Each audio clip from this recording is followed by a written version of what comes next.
সিলেটবাসীর জন্য বড় সুখবর। আগামী 14 মে থেকে শুরু হচ্ছে সিলেট থেকে সরাসরি হজ ফ্লাইট। প্রথম ফ্লাইটে 419 জন হজ যাত্রী ওসমানী আন্তর্জাতিক বিমানবন্দর থেকে মদিনার উদ্দেশ্যে যাত্রা করবেন বাংলাদেশ বিমানের একটি ফ্লাইটে। বাংলাদেশ বিমানের সিলেট ম্যানেজার শাহনেওয়াজ তালুকদার জানিয়েছেন, এবছর হজ যাত্রীর সুবিধার্থে মোট 5টি সরাসরি ফ্লাইট সিলেট থেকে পরিচালিত হবে। এর মধ্যে প্রথম ফ্লাইটে যাবে মদিনায়, আর বাকি 4টি ফ্লাইট সিলেট জেদ্দা রুটে যাবে 23, 25, 26 ও 29 মে।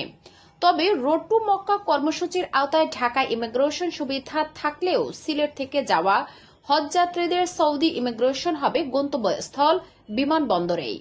আটাফ সিলেট জোনের সভাপতি মোহাম্মদ জিয়াউর রহমান খান রেজওয়ান জানিয়েছেন, এবছর সিলেট অঞ্চল থেকে মোট 2700 জন হজে যাচ্ছেন, যাদের মধ্যে 2095 জন সরাসরি সিলেট থেকে বিমানের ফ্লাইটে হজ করবেন, বাকিরা যাবেন ঢাকা থেকে।